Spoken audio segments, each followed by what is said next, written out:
So I'm building a insulated tanker.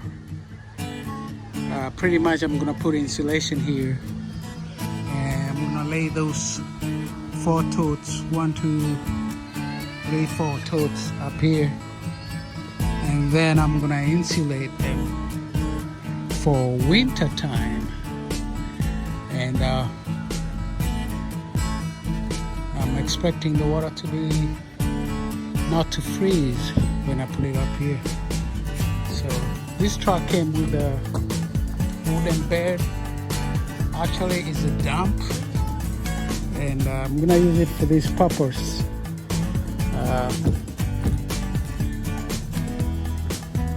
So that's what I'm planning to do. All right, see you guys.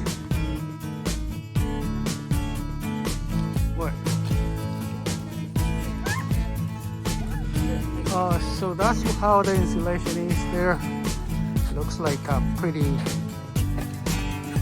heavy wall that's laying on a truck. So that would be very good. I'm gonna put a heater there so it'll be warm. And these spaces here, I'll put something like a wall here and insulation, and I'll wrap around there, because also on this side and the other side as well. Yep. And put a roof. It's pretty much a house on top of a truck. So almost done placing the totes on the truck on an insulated part. And I gotta connect all these 4 to one single PEX line. So this PEX line right here goes all the way to the back of those two totes, and it comes all the way here. And then I bought this garden hose adapter. So I have 4 of them. I got 2 on the back, and then those 2 join together, and then I'll join this one to this one, and then we'll have one outlet to the camper. So these ones just I bought them from Amazon, and they just screw right in like that. They have a seal on them, so it should be no leaks at all. Just hand tighten. And then I got a garden hose adapter. I think this time I'm gonna use the plastic. By the way, I bought several garden hose to PEX adapter. This is one of them. This is a plastic one, and I think I'll go with this one on the front. Although the back I had put the metal ones, but this one are like $10.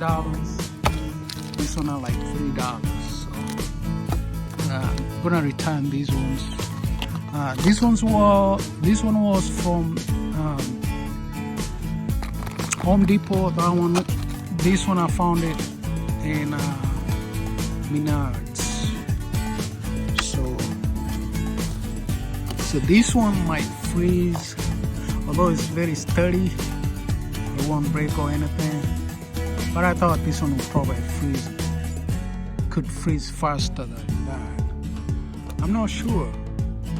But this metal, very good conductor, plastic, poor conductor. That's my reasoning. Otherwise, I'm gonna use the plastic ones, these ones here in the front. But I do have 2 metal ones in the back.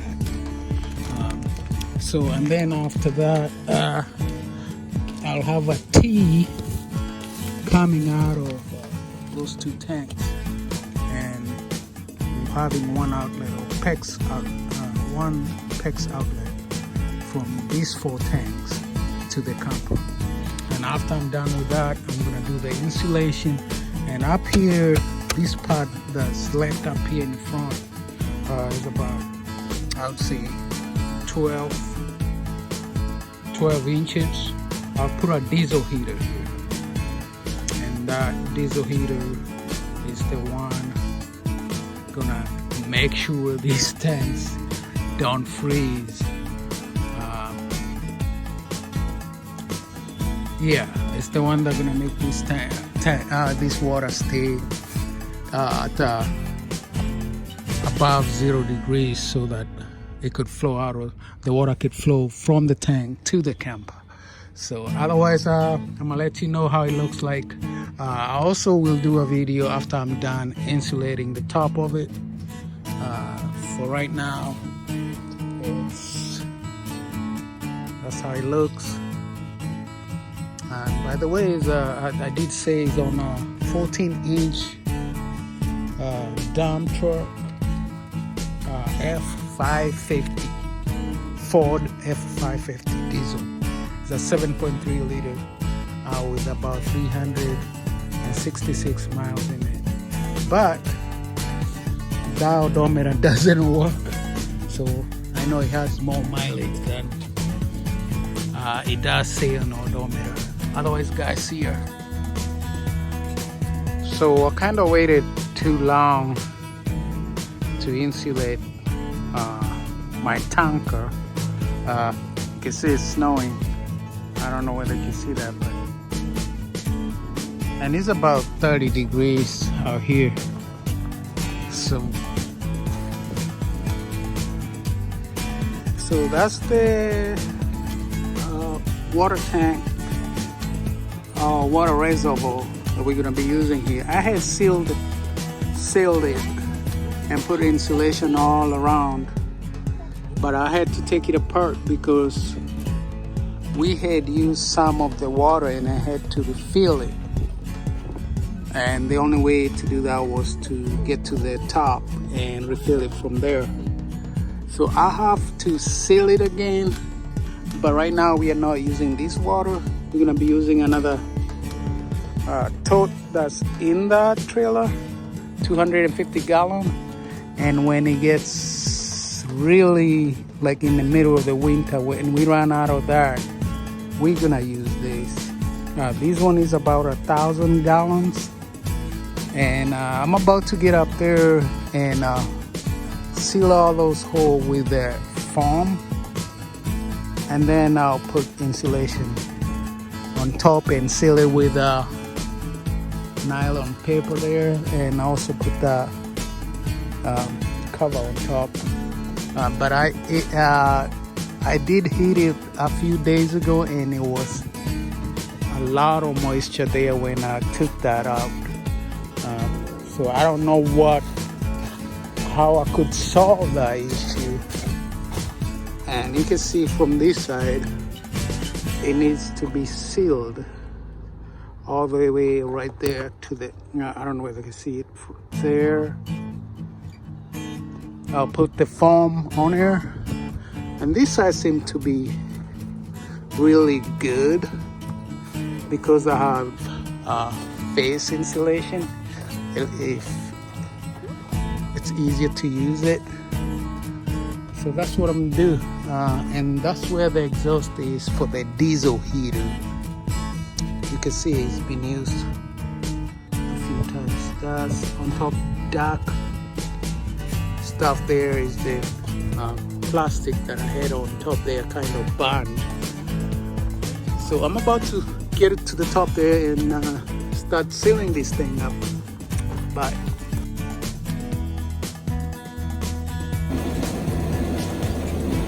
So here is where we get our water, and my truck is broken, so I got a U-Haul to refill my main tanks. It's about a quarter here. You can only put like a quarter at a time, and this 250 gallon tank, it'll probably need about $1.50 to fill it. and a quarter goes about 3 minutes, and then you have to put another quarter. And this water today is just to go and refill. I have 5 other 250-gallon tanks, totes actually, and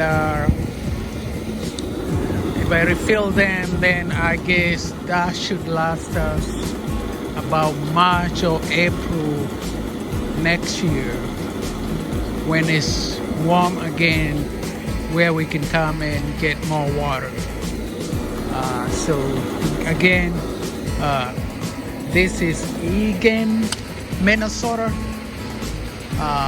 This is a plant where the treatment center for the water, and that's where we get our water. By the way, this water is not, you cannot drink this water.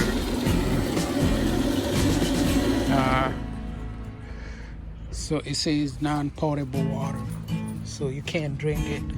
So we don't drink this water. We only use it for showers, and it smells actually like